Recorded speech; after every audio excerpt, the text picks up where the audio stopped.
we talk about the closing disclosure, there's things on there that we need to look at. So what I want to do is just touch base on it, share that information with you, and also show you where you might be able to personally, if you want to go learn some more about it, so that, because you're going to need to be able to talk to your clients about it. Usually the lender will talk to the buyer about their cost, right? And what's going on with it. But just a second here.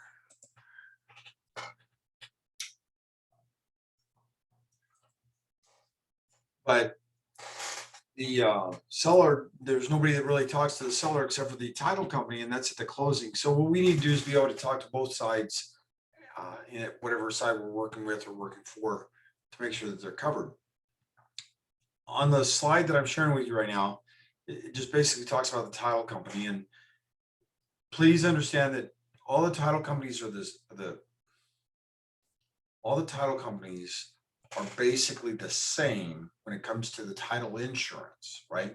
Title insurance has the same price no matter which title company you go to.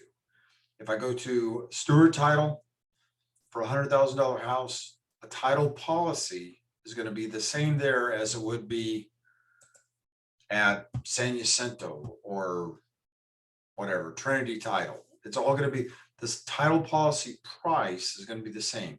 It's governed by the Texas Department of Insurance, so that's not an issue. What is an issue is the customer service that we receive or that the clients receive from the title company and any of their additional fees they may have. For example, there's a title company here in the Valley that, the Lower Valley, that I personally will never go back into, just won't do it. And there's some reasonings for that.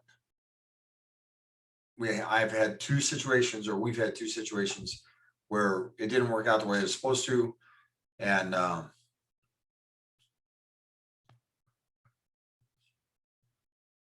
the contract tells you what to do if somebody won't sign an earnest money release, for example, just as an example.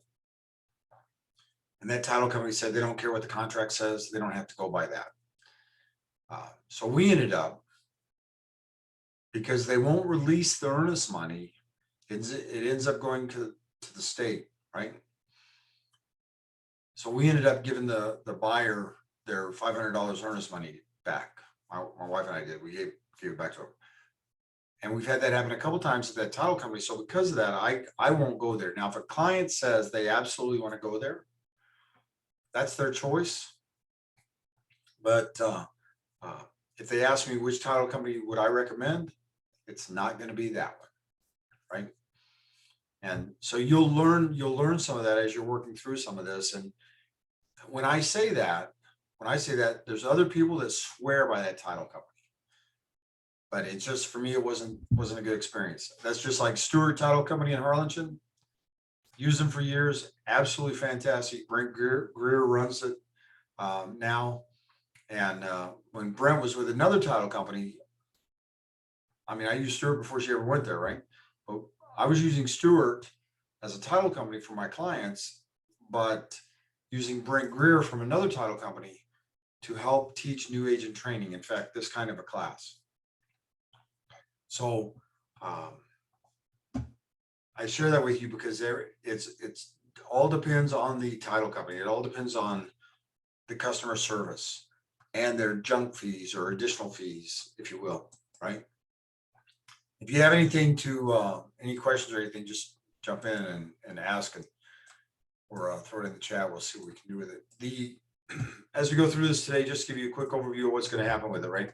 So the escrow company, the escrow agent, which is the title company, they are supposed to be impartial on this whole thing. Supposed to be, and generally are. Usually not any kind of an issue with it, right? Will they get to know you better if you write 100 contracts? Absolutely. And that was my relationship with Stewart. I had such a good relationship with him because almost everything I did went there. every contract I wrote, every contract my wife wrote, we always went to Stewart. So if I called them, I got a response immediately. In fact, I could even call on a weekend and talk to one of the closers and ask questions if I needed to, right? Never had any issues. I will tell you that I went to Stewart with a contract and I explained to them what the situation was with the contract. And they said, you know, we'd love to do business with you, but in this case, we can't do this. Our policies won't allow us to do this contract.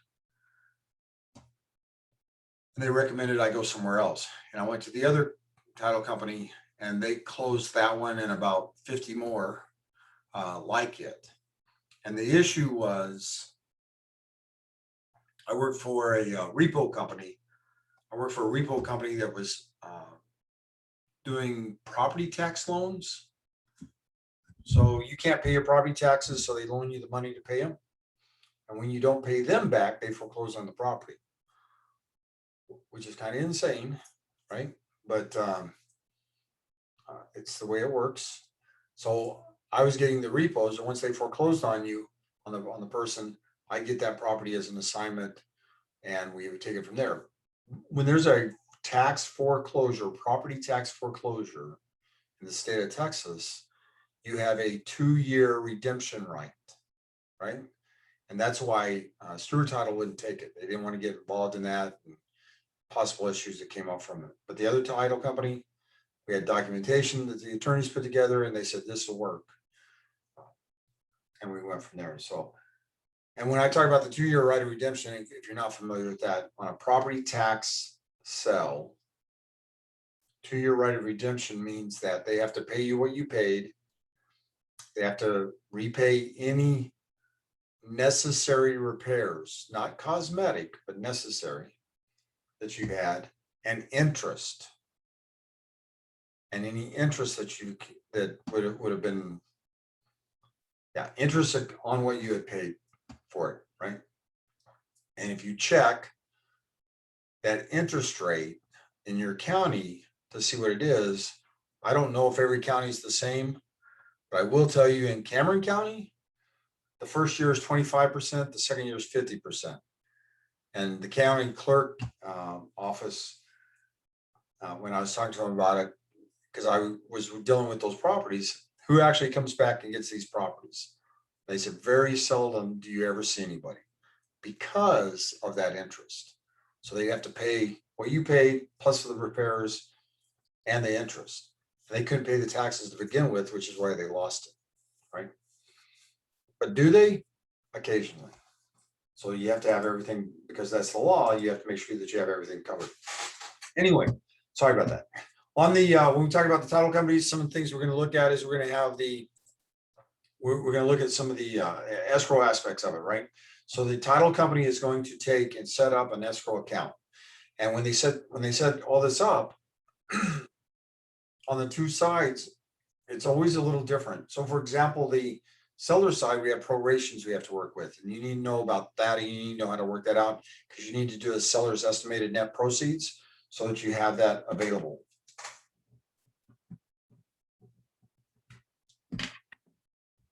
When I talk about the seller's estimated net proceeds, there's different places to do that, but you'll always hear me say zip form, RPR, your MLS all has seller's estimated closing sheets. But I use a title company's website or app. And the reason for that is the title company's website or app already has all their numbers already figured in there. And I'll show you one of those later on as well. So you need to be aware of what's going on with this. So for example, if you close today, July the 2nd, the seller owes from January the 1st until today, right? Through today is the actual wording for it. They owe taxes for that, property taxes for that time period. But property taxes aren't the only thing. They probably, in escrow, they also have the insurance that's been paid on it. Because remember, we pay when you buy a property, the buyer pays 1 year's worth of insurance, and then they pay payments where insurance is taken out of that today. Insurance is taken out of that and put into an escrow account, right? So that on the seller side, since we were talking about that, we have prorations for the taxes from January the 1st through the day of closing. You have their insurance that was paid whenever it was due through the day of closing. And if there was HOA, they would have HOA fees from usually whatever their yearly fee is, if there's a yearly, or if it's monthly, it'll be for that month through the day of closing. So you have all these different things that get involved in this. And on the seller side, on the buyer side, all of this has to be set up so that it goes into an escrow account. So and depending on when you close, depends on how some of that works, like property taxes. If you close today, most lenders, most title companies are going to put 2 months worth of escrow for taxes, property taxes, a 2-month proration into the escrow account. They'll do that with property taxes, and they'll do that with insurance, property insurance. At least 2 months is what the basic rules say. If you close today, if you close in October, they're probably going to put more than that. And there's a title company here or a lender here in Harlingen.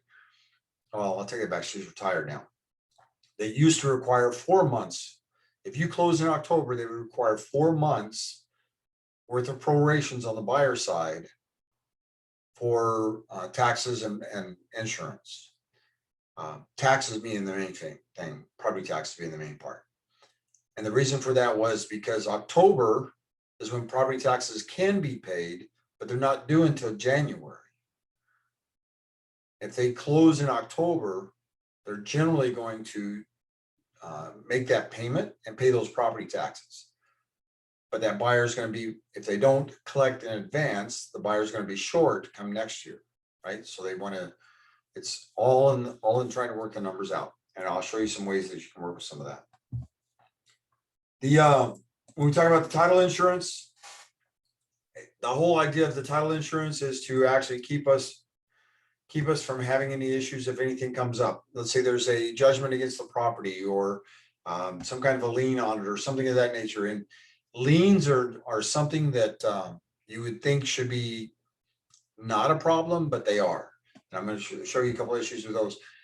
Liens are supposed to be, let's say, for example, we had our roof replaced last year, right? By choice. I didn't want to wait till, it's too old to actually do what it's supposed to, so let's get it replaced. If that roofer, if I didn't pay them, they could file a mechanic's lien. But on paper, it says for them to be able to do that, they need, because there's 2 of us on our deed, they would need both of us' signature on a contract to be able to file that lien. And I joke around about this and say, well, it's the valley. We'll just, because I've seen some off the wall things. We had a foreclosure where the lien was filed after the foreclosure. And they're not supposed to be able to do that. And when I went to county clerk's office, they said, well, things must have crossed, during that time period. Doesn't matter. There's already a foreclosure there. It doesn't apply. Why would you put it in there? Didn't do any good. They wouldn't release it. They wouldn't take it off the record. So the bank ended up having to pay that. And that was about what we were selling the property for. So anyway, so there's a real good reason for having title insurance, and you want to make sure that you have that all the time. How many title insurance policies are there? Anybody? You can throw it in the chat, or you can unmute and jump in. For if somebody's buying a property with financing, how many title policies are you going to need?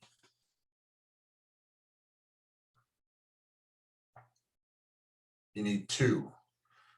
You need 2 of them. One of them is the homeowner's title policy, which is the one that's in the 1 to 4 family contract, in all of our 6 contracts, actually. And then the other one is a title policy that so the homeowner's title policy is one of them, and that's on our contracts, and that's negotiable as to who pays for it. The lender's title policy is also required in case there's any kind of a loss that the lender could be hit for, right? So there's a loss and it costs the lender some money. We don't need that.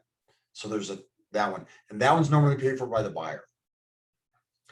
It's considerably less than a regular homeowner's title policy. In fact, usually around $200 or $300 versus $1,000 type of deal for the lender's policy. But there is two of them. Knowing that has helped me, and I learned that from a bank actually, because the bank came back. I'd submitted an offer where they were asking for the title policy, and the bank came back and said, "We'll pay the homeowner's title policy, but we will not pay the lender's title policy." Like, what the heck are you talking about? So I called my title rep, Brent. What does this mean? And so she explained it very similar to the way I just explained it to you. And I use that later on for negotiations. Seller would say, "I don't want to pay this title policy. I'm not going to pay this for the buyer," right? And I just simple question, Mr. Seller, are you aware of the fact that since they're getting a loan on the property, they're already paying a title policy? So now you want them to pay for two of them? And yes, the box says buyer or seller, but it's customary for the seller to pay for it. If we wanted to split that, can we do that? On the contract, if we had buyer pay half of it, seller pay half of it. On the homeowner's title policy, can we do that? And the answer is yes. You can mark both boxes. And in special provisions, you could write in buyer and seller are splitting the title policy, homeowner's title policy, and write that in there. So that can be taken care of. But we need two of them. And this explains on this slide, and again, the handout is in the chat for you. So you have that, but it explains the homeowner's policy and the loan policy. So we make sure we have that covered. All right. When we take a look at the title policy, what's it cover? Generally, if I buy a property, and yesterday in training, we had a real quick comment about special warranty deeds, general warranty deeds. General warranty deeds are the best, right? Because a general warranty says that the title company researched that chain of title all the way back to the date of origin. That's the way it's supposed to be, right? Special warranty deed means you're only covered from the time. Normally, it's a special warranty. You're going to usually get that for a foreclosure, for example. So that warranty, if you will, that special warranty is only going to cover from the time the bank received the property until the time you got it. So generally speaking, if it is a bank foreclosure, that's not too bad, because a bank, if it was the primary loan, wipes out all other liens that are on the property, right? But just like the one I told you about that we had in Brownsville, where crisscrossed, that lien came on after the foreclosure. So if we just sold that with that lien there, then the buyer would have been responsible for that lien and paying that off. And we were lucky that it was caught, so we didn't have any issues. When we talk about liens, that's not the only thing. There could be encumbrances on the property. You want to make sure that everything's covered, right? And generally, when we talk about encumbrances, the only place you're going to see that, or the main place you'll see that, is on a survey. It'll show that there's an encumbrance. So in Old Mito, one of the properties we had two pieces of property. One was owned by an uncle, one was by the nephew, right? And right in the middle of the property was this building. On the uncle's side, it was a work shed. On the nephew's side, it was a maid's quarters, right? But it's one whole building, and it crossed the property line. When we were given that as an assignment, we did not sell that property. I'll tell you that up front. When we were given that assignment, I was looking around. I'd seen the property before. It had been on the market for 3 or 4 years, where the owners had been trying to sell it. So I went back and I talked to the agents that had it listed before. What can you tell me about it? Is there anything you can share? And one of the agents said, yes, as a matter of fact, I have a survey that shows there's an encroachment on that property. So I went and picked the survey up, talked to him about it, took it to the title company, and an encroachment, like on that case, so the property we had was the nephew's side, right? That half of that building that was on the nephew's side, the title company would not insure the ground underneath it. So in other words, anything that came up, if a former owner came back and said, I have a lien on that property, or I have this on that property, or whatever it was, the new buyer would have been responsible for that portion of that, if that makes sense. And you can get a waiver for that, but there's a process. And anyway, in trying to work with it, I had it all worked out, had the attorneys put everything together for us. And then at the last minute, the day they're supposed to sign this, the uncle decided to change his mind. He was not going to cooperate. So the bank ended up taking it and selling it for considerably less. Their agent out of Brownsville sold it instead, because I would not sell it with that issue on there. I'm not going to risk myself getting involved in something over a transaction. All right, so when you look at it, again, the title commitment in general, we're looking to see if there's anything of concern. And I'm going to show you a couple title commitments, but you'll get a title commitment on page 20. I'm sorry, on the contract. On the contract, we have that page in there where we have, or that paragraph in there where we put notices. You put the buyer and the seller's information in there, not their name, because the name's already on the top of the contract, right? But you put their address, their email address, maybe their phone number, definitely an address, an email address would be great. So the title company can send the commitment to them when it becomes ready. If you don't do that, you're going to be the only one that gets it, right? Now, most title companies realize that agents are pig-headed about this. So they'll gather the information themselves, or try to, so they can get that to, because they have to deliver the commitment to the buyer. They have 20 days. Contract says the seller is going to cause the title company to deliver to the buyer the title commitment within 20 days from the time the title company receives it. So that's one of those days you'll see, probably like on an exam or something like that, right? 20 days to get the title commitment. The title company is going to send that to the contacts there in the contract, or they'll send it just to you, or they'll have their information sheet. When you get it, you need to look at it, because you're there to give the buyer and the seller advice, right? We want to make sure that we have everything taken care of, so there's not any problems. So when you look at this sheet here, this page here, it actually tells you some of the things that goes on with it. So when they do research, for example, they check all public records, anything that might be available to the public. Well, most of this you can see on RPR, most of it, not all of it, but you'll see some of this on RPR. There are some other sites like CoFile or KFile. You can go in and take a look at those, and you can see some of these yourself, and you can, I think they're $1 a page or something like that. You can print them off, or if you're real concerned, as some of us have done, we just go to the county records and look it up ourselves there, right? So you can look it up all day long at the county records office.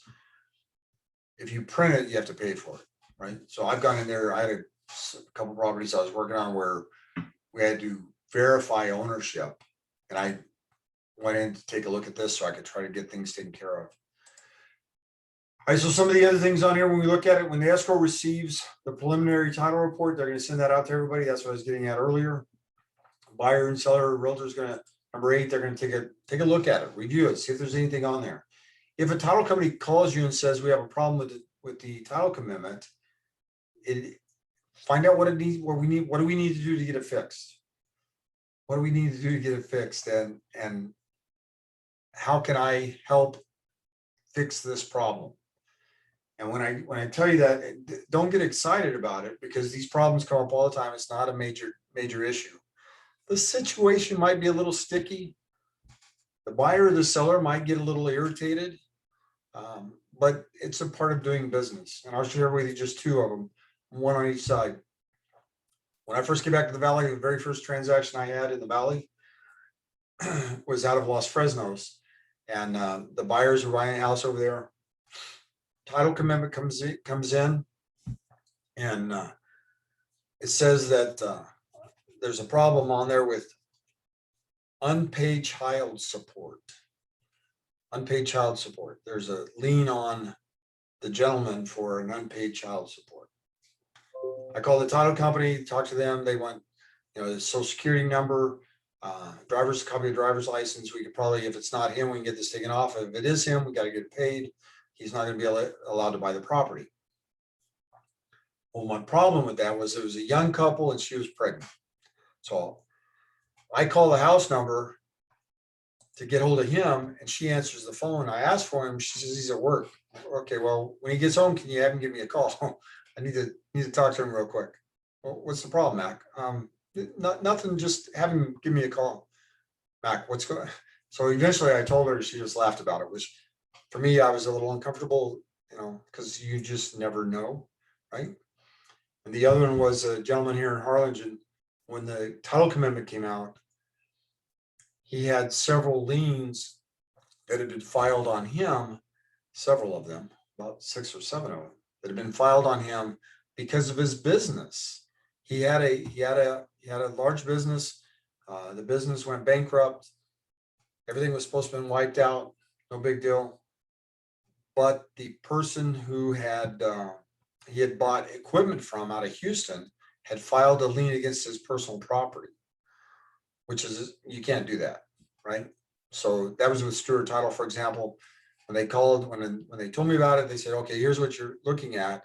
And if he has documentation, we can just wipe that out, right? Which he had.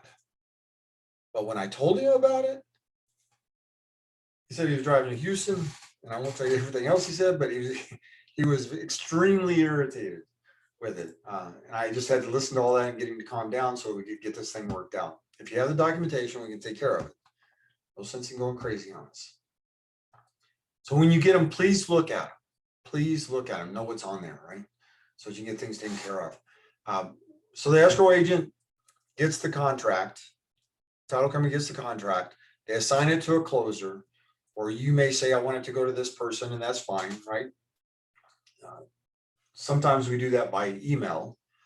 We ourselves do that by email, saying, I have a contract coming in tomorrow. It's on this address, and I'd like for you to take care of it for me, right? By email. Works. They get the contract, they start pulling all the information on it, all the public records, they pull everything together. You get your title commitment. Once you get that, it gets reviewed. If there's any changes, we get that taken care of. The lender puts all their paperwork together. They send that over to the title company. The title company puts together a closing disclosure, and they send that out to the buyer at least 3 days before closing. Supposed to, right? So they get that 3 days before closing. Well, when they send it out, you're going to get a copy of it. You need to look it over, make sure it's correct, and I'll show you one of those in a minute. You look it over, make sure it's correct. Make sure that there isn't anything missing, which is going to happen. Not often, but it happens. The time you don't check will be the time that it happens, right? So please check it every time. And then you schedule the actual closing. And I would highly recommend you always attend the closing. Always attend the closing. I will tell you, as a repo agent, I represented the seller, right? So I was not in the habit of going to closing, but I had one bank that absolutely required me to be there for closing. But you're not here to close.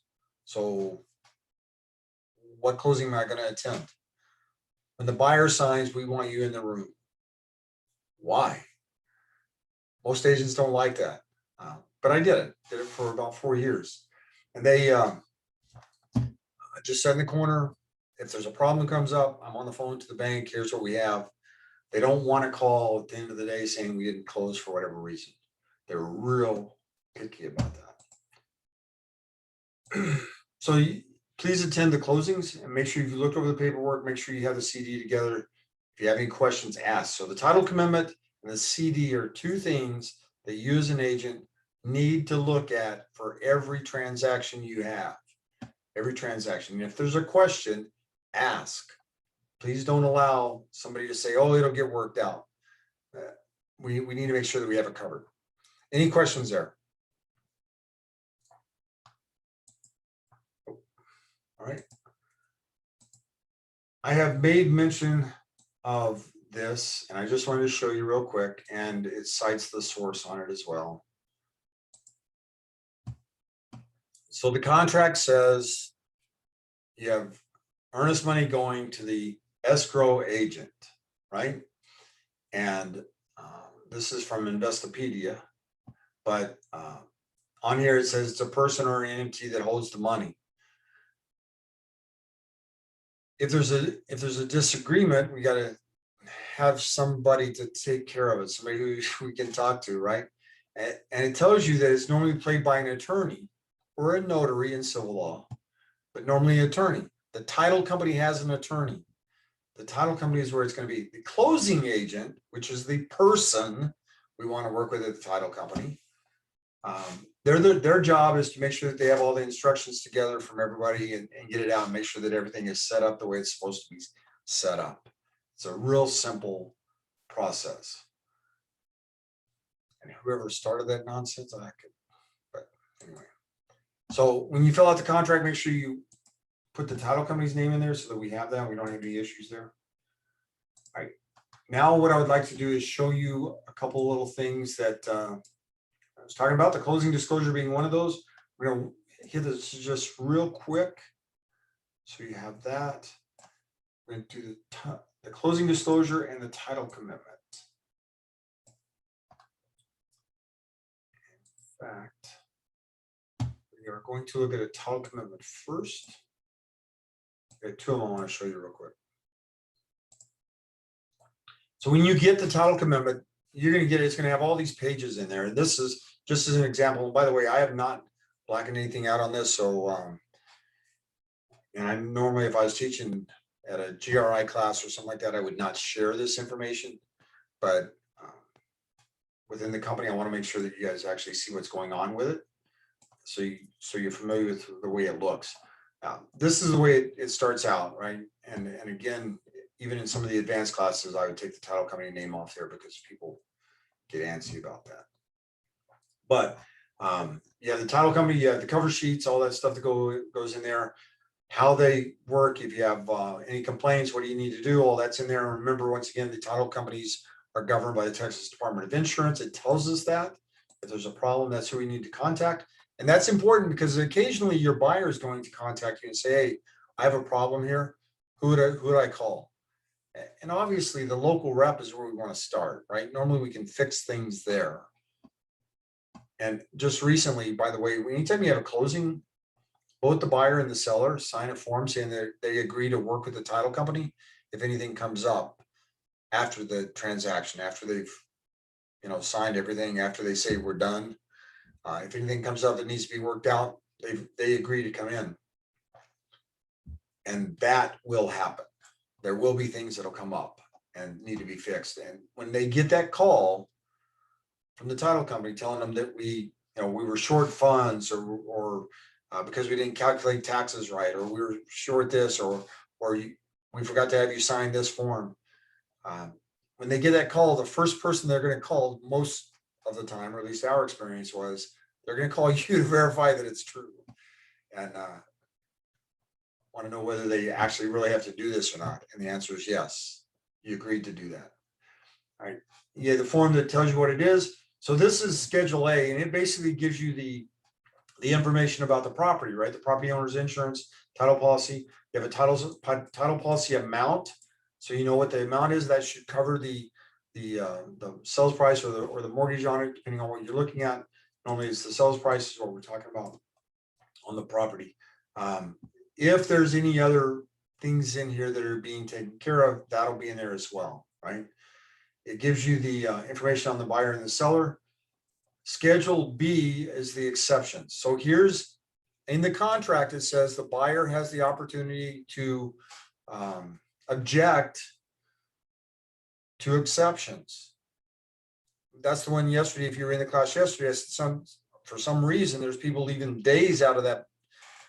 We have a long line, and then right below it is days to object. And agents are leaving that blank for some reason all of a sudden. And we don't need to do that. We want days in there, because if we see anything wrong on here, we want the buyer to have that opportunity to object. And it's not just this, but this is certainly one of the things that's on there.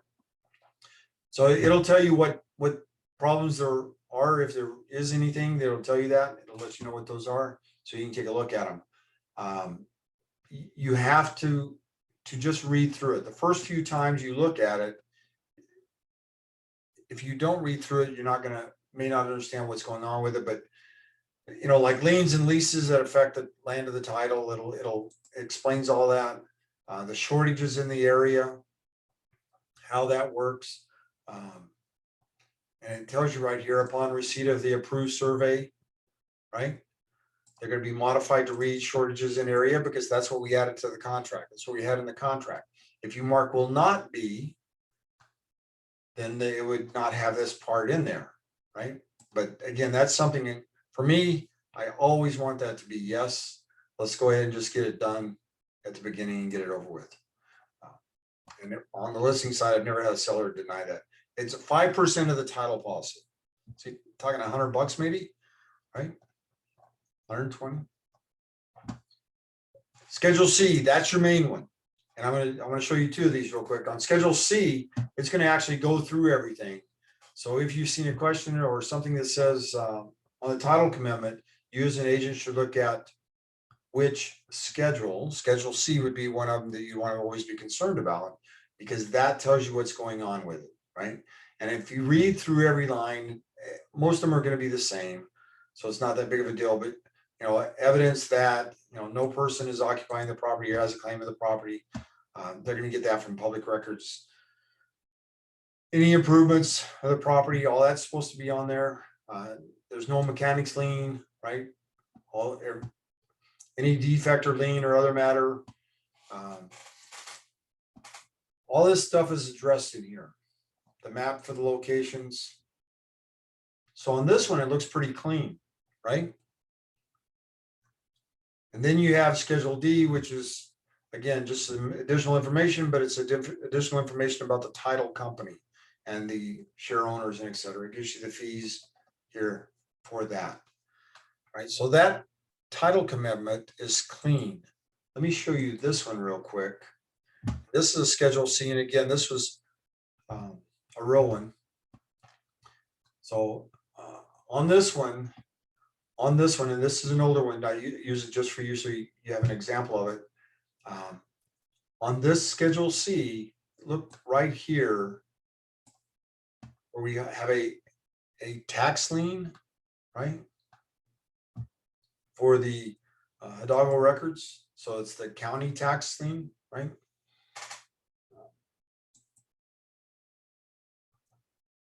For $11,000. Then it has a transfer of a lien, loan modification agreement, tax lien. And if that doesn't work for you, a deed of trust to secure indebtedness. So in other words, they didn't make their payments to somebody, right? A deed of trust to secure indebtedness. That's actually to the on the loan, on the house loan. So you have that, and then you have the terms of that loan. And here is where it starts getting really interesting. You have a trust tax lien.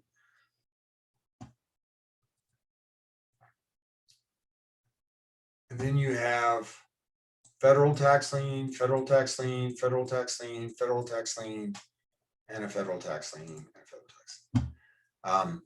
So all of these have to be cleared before this property can sell, basically.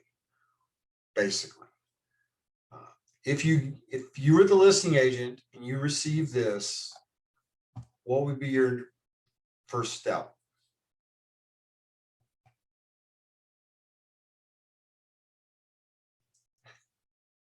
What was that, Yadi?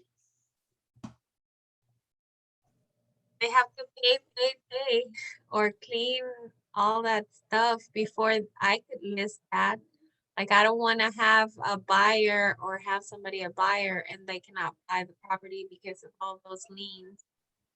Or am I wrong?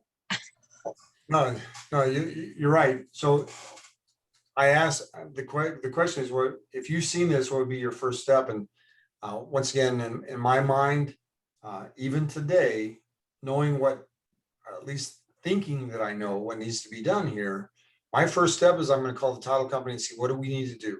What do they want to get this taken care of? And what do they see as our options? And the reason for that, that's their specialty. Yes, ma'am. Okay, like, so, like, let's say if when they come and they want to list and we see all that when they want to list, by the time it gets to the title company, all that has to be clear in case we see that, or we're not going to be able to see that. Okay, you're fading in and out, so I didn't get all of that, but if I understand basically what you're asking, first off, you're not going to see this until you actually have a contract on it. So when you take a listing, most of us don't go in and do a ton of research on our listings. I mean, you can, there's sites for that. I think I only know of one agent that might probably do that, and that would be out of the mission office. Eric Marino is pretty good about stuff like that. He does a ton of research on the properties before he actually puts them on the market. So, but he does that so that it doesn't have any complications. It's extremely, in my mind, it's extremely time consuming if you're producing a lot to do that. But that being said, there are some benefits so that you don't have to worry about it until later on. The drawback is, just like I said, if I receive this, so I have the listing, we get an offer in, we take the contract to the title company kicks out the commitment, and it has these things on it, then I'm going to go to the title company. What do we need to do? And every one of those title companies should have the same plan, but they won't. Every one of them will have something different. Is what they'll have as to what they require, because it's going to be based on their policies and what they do. Give you an example. Most of us in the room would probably say it's a federal tax lien, it's going to have to be paid, right? But does it really? So there is a way that can be released from the property and follow the individual. But that's going to depend on what other things they have, what other assets they have, all that good stuff. Because when you get a federal tax lien, it's a general lien, so it covers everything you own. So if this was an investor and they own 4 other properties, we could probably get a release from this one so it could sell, so that he could have the money to pay off those liens. Does that make sense? So there's ways to do that. But it just depends on what the situation is. And that's why it's always good to call the title company to see what they want. If this doesn't get dealt with the way it's supposed to, then the buyer will own that lien, because now it's on the property, right? Which may sound absolutely insane, but on Business 83 over in FAR, there's a commercial building right on Business 83 that we managed for a company for about 3 years. When they called, I'm not a commercial agent, right? But it was with that property tax guys. And they called and said, "What do you know about commercial?" "Very little, but what do you need?" Can you lease a property out or do something like that?" "Probably, yeah, I can probably make that work." "Why?" "Well, we failed to get commercial property. We failed to get a release of federal tax lien. So now we have a federal tax lien on this property that we just acquired. And the problem was the property is only worth about 35,000 and the federal tax lien was a little over 300,000. So I leased it out for 3 years and then they ended up selling the property. But they were able to get some things taken care of and get it sold, but it took time to do that.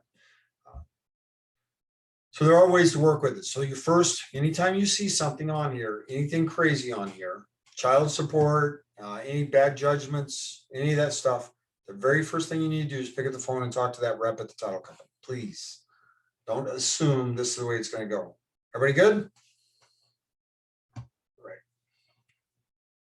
So the next item I want to show you then is the closing disclosure. So we've worked with the, we did the contract, we get the title commitment, we go over it, everything looks good, we've worked through it, and now we're closing. And again, this is a real one. So there's names and all that stuff on it, so just ignore all that, we'll be okay. I want to show you, so you have on here, you have on here the, this is a closing disclosure, right? So this is what you would see. So you have the sale of the property here. And if anybody has any questions about any of these, please jump in and ask, because these are things you need to look at. You have the sales price on there. That's correct. Good to go. I'm on the left-hand side. Due from the seller. This math on this thing sometimes will drive you insane when you go to try to figure it out the first few times. Due from the seller at closing, 17,000. All right, so they have closing costs paid at closing. You have the option money. There's the option money from the contract, right? Then you have the seller's contribution toward the buyer's closing costs. So besides the seller paying theirs, they also paid $5,400 of the buyer's closing costs. And then we have the title policy, right? Because that's in the contract. So the seller paid the title policy. And then here's the prorations. This is on the seller side, right? Adjustments for unpaid items unpaid by the seller. You have the adjustments for the taxes, for example. So the city taxes were $687 for the year. We haven't paid them yet because we're closing in September. So the seller owed $479 for his portion of those property taxes. Please look at this. More than once, we've seen situations where the wrong taxes were on here. We had one where all they had was county taxes. And if you own a property, you know that county taxes are the cheapest taxes. City and school will break you sometimes. And they didn't have them on here. The title company didn't have it on here. And when we called the title company, they're like, how did we miss that? And if we'd have closed, that would have been one of those issues where they'd called somebody and said, hey, you owe us this or whatever. And you'd have been left trying to explain to the client how that happened. So please look at that. Please look at it. Then down at the bottom, you have cash to the seller on the transaction and how that works, right? Now you notice on this one, we're talking about the seller side. And the reason for that is we don't have the buyer. Most title companies, most lenders don't share both sides. Although there's some agents in Mission that tell me that they're seeing both sides now. I haven't seen anything that says that's allowed. They're supposed to be showing you at least your side. So it's okay, other than possible privacy issues, but as long as I get the side that I need, it's okay. If I got both sides, it's even better, because what is one item? Let's see, it's not even on here. It's not even on this one. What would be one item for those of you that have been doing this? What's one item that gets ordered right before closing that doesn't get paid until closing? And it's not real expensive. Yes. Thanks, ma'am. Your residential service contract. And the contract says, and the reason that becomes a concern is the contract says the buyer is going to purchase it, order it, right? Buy it, and the seller is going to reimburse them. We have had personally situations where I get my side of it, I look at it, it's not on there. It's like, okay, well, I don't know, maybe they chose not to do it. Right now today I would call and ask what the heck happened. But I look at it, it's like, there's no residential service contract on here. Okay, fine, no big deal. That saves the seller some money, right? I'm looking out for my client. If the buyer or the buyer's agent doesn't order that, and that's the only thing I would tell you as an agent, you order, because it doesn't get paid for until we close. If we don't close, we don't owe anybody anything. So as an agent, order the darn thing, right? You can do that at orhp.com. You can go in and set that up and order it from there. Others may have the same thing. That's just who we use. But we can order it. It doesn't get paid. If I'm on the buyer side, I want to make sure it shows up on the buyer side as well. So you want to look at it and make sure it's there. Because when do you find out that it's not there? Yeah, that's exactly what happened in my case. The agent called and said, "Hey, Mac, your seller never paid for the home warranty." I'm like, really? Let me pull the file out. It was about 3 months after closing. It was about 3 months after closing because the title company didn't catch it. I didn't catch it. Buyer's agent obviously didn't look at nothing or know how it works. So like I said, she called me and said, "Your seller didn't pay for the title for the residential service contract." I said, "Let me take a look at the closing disclosure." I look at it, there's nothing on there. I look at the contract, it's on the contract. It's one of those, oops, we missed it. However, the contract says the buyer is supposed to order it. So did your buyer order it? Well, no, the title company orders it. No, they don't. But they do sometimes to help, but they're not responsible for it. It's the buyer's responsibility, buyer's agent's responsibility. And I don't know why she called, didn't bother asking. Not my problem. I got too many other things to take care of. So, but I assure you that I have been on the other side and have paid to have some minor repairs done to ACs and stuff like that because something was missed. And we don't want to do that. Oh, it is actually on here right there at closing, $400. See B01 right there, right? $400. So that's on this one. You look down through here, you also have the commission and other things on here so that you know what that is and how that's going to work and break down. It will show the two sides on here because you have to be able to account for that commission on there. Anybody have any questions about the closing disclosure? Please look at both sides, whichever side you have. Look at it as soon as you get it. If there's any questions about it. And I will tell you one of the things that, one of the habits was to look at it with the contract. So you make sure everything's on there that's supposed to be on there. Buyer's supposed to pay for a survey. Is it on here? Residential service contract, is it on here? Title policy, is it on here? Who's paying for it? Because title reps are the same. They're human. They may mark the wrong one. Everybody good? Questions? Anybody? All right. So for those of you, yes, go ahead. Will you post again that link to print that the little pamphlet or the little papers you had from Momentum, or you didn't put the little link to print? There you go. Oh, perfect. Thank you. Let me.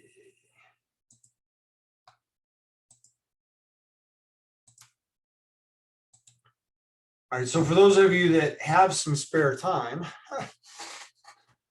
yeah, and you want to learn a little bit more about the items we were just talking about, this website, and I'll put this in the chat for you as well. By the way, if you click on stuff 3 times, it'll light up the whole. Twice, once will give you the word, twice will give you the sentence, 3 times will give you the whole paragraph or whatever. The on the URL, if you click on it 3 times, it'll light the whole thing up instead of having to drop and drag or whatever, because people do this. And it's just one of those things. Anyway, so there's the link to that. You have that in here. What I wanted to show you on here is if you scroll down, it has before you make an offer on a home, right? So you can go look at it. There's other things in here. There's things about buying cars and your credit and all that other good stuff in here. This is the Consumer Financial Protection Bureau. This was created in 2010 because we didn't know how to manage things. It was the housing crisis that caused this to be created. But if you scroll down, this is about making an offer on a home. I've shared this with consumers. Let me share the screen with you. I've shared this with consumers. So you scroll down, it has making the offer, because they can go in here and take a look at this as well. Here's a credit report checklist. You know, what do you want to look at on your credit report, which all of us should be getting, by the way. At minimum, every 4 months, you should be going to annualcreditreport.com and pulling your credit report. Pull it from one of the entities every 4 months. So throughout the year, you've checked your credit report 3 times throughout the year. During COVID, they were offering it where you pull from all three of them every week, which is one of the things we were doing. Just because we've had issues with some of that stuff, and I want to keep an eye on it. But know that it's there, and you can also share that information. You as a consumer should be doing that. You as an agent should be doing that, because your information's now public. A lot of it is. But if you scroll down, you have the loan estimator here, right? So there's a lot of good tools in here. Understanding loan options. These are all things you can share with the buyer. In fact, you could take these and probably put a spin on it and put it out on a social media site as information. Spending tracker. For those of you that are familiar, for those of you that are similar to somebody I know really well, every time you say budget, you start stuttering. That might be something you want to take a look at. But the loan estimator is designed to help you or the consumer understand what they're talking about. Now, we don't do loans, so why do we need to know about it? Because they're going to come back and ask. The buyer is going to come back from the lender. You're going to go, well, how'd that go? Oh, good. So what did they tell you? Something about I'm going to get some kind of a loan. I don't remember, something A or F, or right. So they're talking FHA. They're not going to know all of it, right? So you need to be familiar with it so you can talk about it a little bit. On here, if you click on the box, it'll tell you what it is on the right-hand side. There may be some links to some of these when you click on them, like this one, learn more about prepayment penalties. In the state of Texas, if it's going to be a homestead, there's no prepayment penalty, right? Normally, that's the basic thing in the state of Texas. There's no prepayment penalty if it's going to be your homestead, your main home. However, if it's an investment property, it certainly can have, and investors don't understand that sometimes. That's one of the, I only had 2 closings where I've ever had somebody walk away and from the table. One of them came back within about 15 minutes, but the other one walked away and it took us 3 days to fix it. And that was because he was an investor who thought he knew more than the loan officer and myself. And when we went to close, she explained to him that he was going to have a prepayment penalty.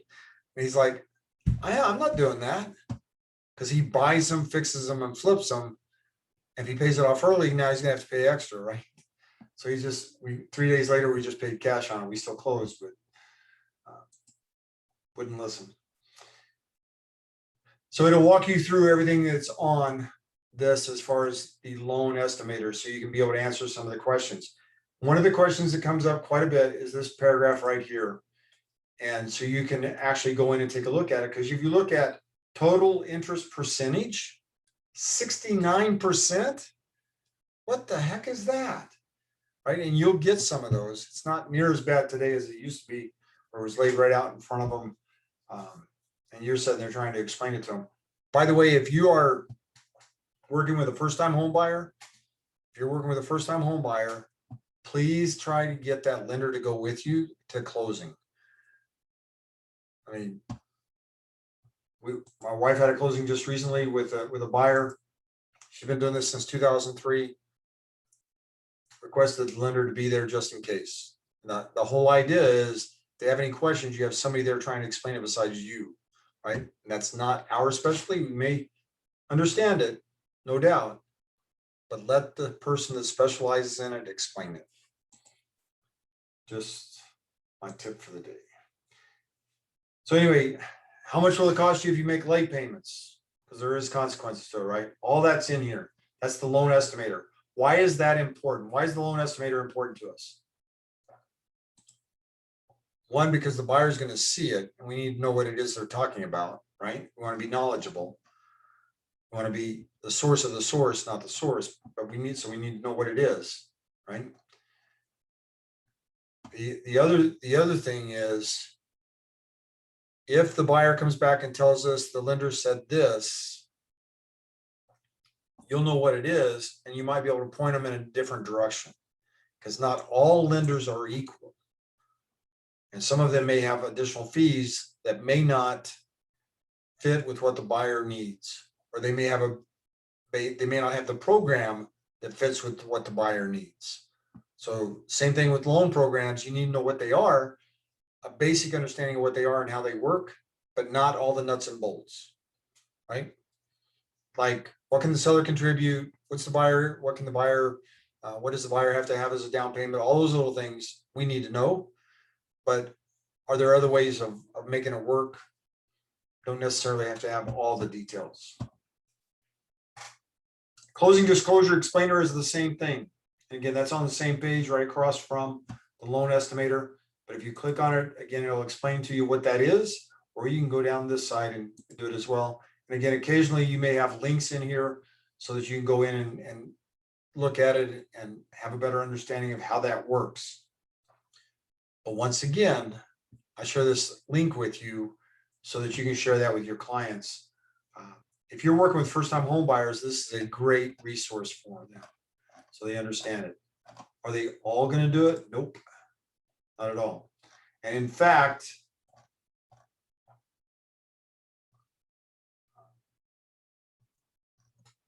right here, here's a guide to closing documents, right? And how that works. There's the initial escrow and what they're looking for. Some of them do not understand what escrow is, depending on your market. 80,000 and below, run across that a lot. But within the business, we see that from time to time. A lot of times the consumer doesn't understand what escrow is or how it works. So you as an agent are going to get those kind of questions. They buy a house from you. And those of you that's been doing this already for a little bit, you may have already run into this. They buy a house, and then they get this letter that says your escrow account is short. You need to make this payment to bring it up to date. And as of this date, your new payment is going to be this. Why would their escrow payment, or why would their escrow be short, and why would their payment change?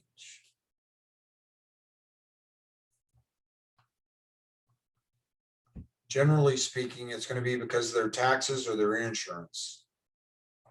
If taxes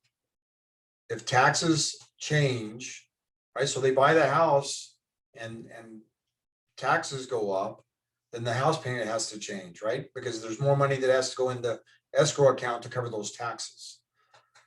The same thing with the house insurance. If the house insurance goes up, they're going to need more money to cover the escrow and more in the payment. Consumers don't understand all that. That's where we come into play. We're in the education process, right? We need to make sure that we explain that to them. We have a friend of ours who waited to the last minute, and I've shared this several times in other training sessions, so forgive me if you've heard of it. He came in about 2 days before foreclosure. He came in and says, "Hey, can you guys explain this to me and tell me what I can do about this?" And unfortunately, if I knew now what I knew then, I could have probably done something. Can't guarantee it, but I would have tried something a little different.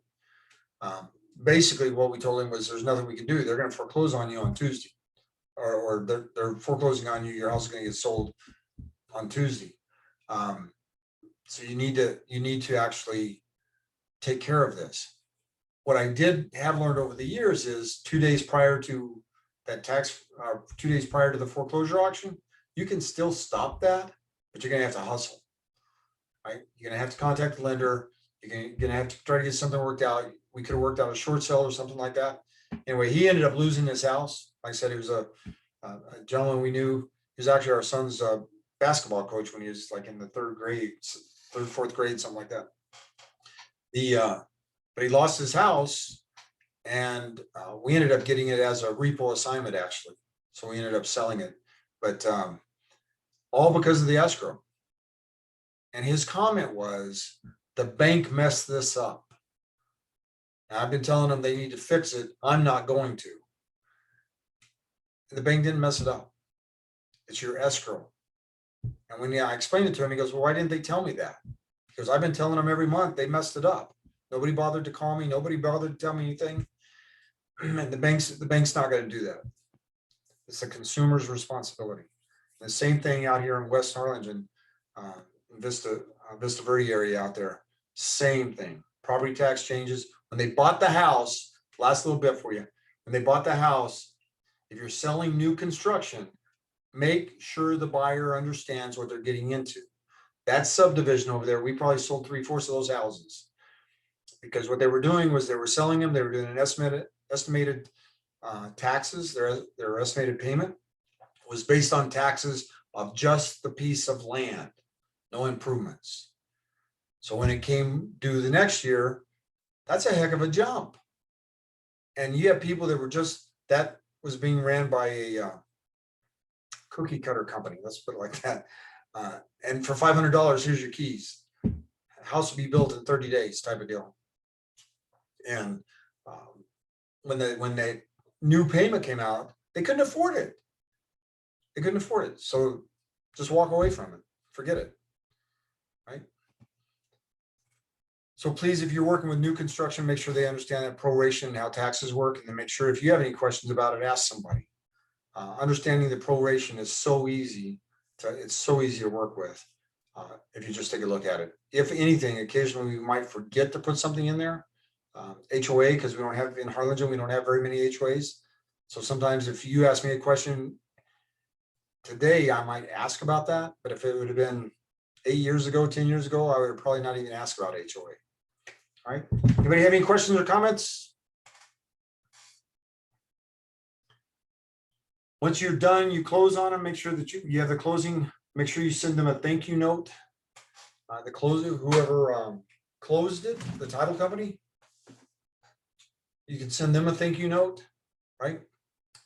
Even if you didn't have the buyer, send the lender a thank you note. And then provide a thank you gift of some sort to your buyer or seller of some sort. Pick and choose, decide how you want to do that. Kate, are you there still?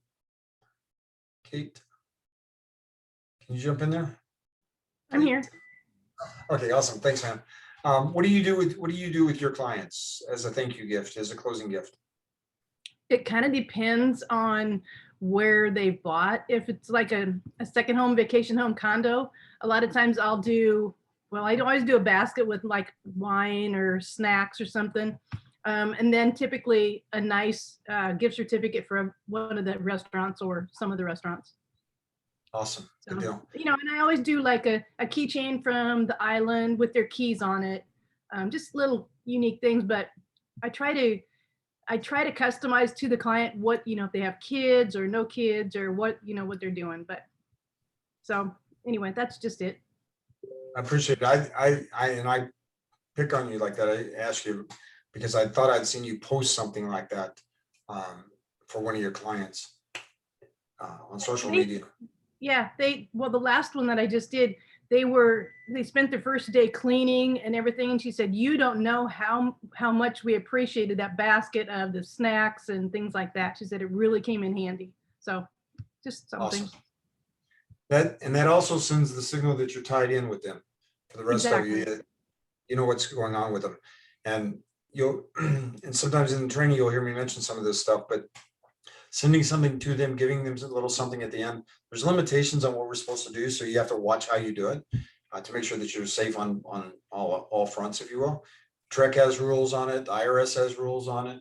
So you want to make sure you work with that.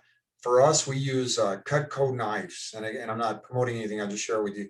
We use Cutco knives on the buyer side. And because they're engraved, so they have our name, our phone number, and logo on them, that makes it a marketing piece, not necessarily a closing gift, right? So just food for thought. And I'm thrilled to watch some of these agents. Some of the agents out of Mission have engraved cutting boards that they give out because almost everybody does a barbecue when they first get in the house. You know, that on that side, it'd be hard to do maybe in a condo, but I share that because my very first one, I didn't have anybody coaching me. I didn't have anybody helping me. My very first closing, I knew I should probably give them something. We never talked about that in class. I just felt that having been in sales, you should probably provide them something. So I went to a place here in Harlingen called Bloomers, and I bought this huge flower arrangement and had it delivered. And the lady called and says, I want to thank you for the flowers. It would have been nice if we got something that would have lived. After all that. But anyway, so be in touch with them too, right? Make it something they can use. And one other thing, it's probably not quite as often over in your area, but for here, we have a lot of different races. And so like you said, the knives, if you give, and I can't remember, there's several of them. If you give them a knife for a closing gift, they're offended. Right. So it can, because it symbolizes that you cut your ties with them. Right. So anyway, I learned that in SIPs. It's pretty interesting. Yes. Yeah. Thanks for bringing that up, Kate. Absolutely. That's the kind of thing you might learn in at home with diversity. Those kind of classes actually cover stuff like that to help make you stay aware. And we are having people come in, international people come in, and at the island you have a mess of that. People coming in from all over the place just to be at South Padre Island. We don't have to worry about that in Harlingen. We can't keep the people we normally have. Anyway, Max, you mentioned that you give out Cutco knives, or say that again, Daniel. like for as a closing gift, you would give Cutco knives. Yes, to buyers. And how exactly would that work? Because I know that because my mom recently bought a few of those knives, and I know they're a little, a little of the high end. And as far as giving out a gift, does it still have to follow the $50 that cannot be liquidated, or is that something different? Well, again, you need to talk. I'm not a tax person, right? But as far as the real estate side goes, it's not a closing gift. It's a marketing piece because we have our logo on there, our names on there, our phone numbers on there. So it's a marketing piece according to my CPA, and that's what we use it for. And we actually have several of them. The first one they get is the trimmer, which runs about $85. And so that'll be the first item they get. The first referral we get, or first time they tell us, let's go have lunch. I want you to meet somebody, and we meet that person and we decide to do business together. Then they'll get a cake spreader, right? A frosting spreader thing. It's engraved. Everything's engraved, but they'll get one of those for spreading our good name, right? We give those out, and those are a little more expensive. And as you go up, so does the price, but they're good. So Daniel, one of the things that goes with that is there's all of ours are red handled, so they stand out. And there's a letter that goes with it that explains its use and what goes on with that, and that they can get them resharpened every year. Right? If you need a contact, let me know. Yeah, definitely. Thank you. Right. Appreciate it. Hope you guys have a great day. We have training next Tuesday. Next Tuesday we have company training. Then we have company training at 9 o'clock, and we have new agent training at 1 o'clock. And the new agent training are sites that we can go to for real estate. We'll see if we can make that work for you. If by chance something goes wrong, for those of you wherever you're at, if by chance I cannot get on for some reason, depending on how this has not happened in a while, but I will contact whoever's running the office. Like last time we had Nina was on, and we had a bunch of people from Corpus Christi, and all of a sudden my entire system crashed. If that ever happens, like Cody's on here, for example, I will contact the people, the office managers or brokers or whoever's running things on your end, because there's no way to contact everybody. But I'll contact those individuals to let them know, like last time it was Nina and yada, let them know the system was down. I wasn't going to be back on. There's no way for me to make things work. So if that ever happens, I'll let you know. But Tuesday, 9 o'clock, Tuesday at 1 o'clock. And then I believe we have another class on Friday as well at 1 o'clock, I believe. Yes, Friday at 1 o'clock, we have working with buyers. All right. So we'll see you next week. Keep smiling and write some contracts. See you next week. I had a Yes, ma'am. question for you. Do you have the list of the agents? Not this session, but last session of that graduated from. I don't know if you have that list, or am I asking too much? No, I can. I was actually working on that yesterday. Okay, I already sent some out, some certificates for that. But I think I had, what did I do? I know I am Ruby. I did, but I'm not sure if she was done or not. And I don't know who else. But next Tuesday I will be on vacation. But I'm gonna try just to come in to pick up attendance unless somebody can pick up attendance for me. So I can get the attendance if I Okay. remember. Okay, cool.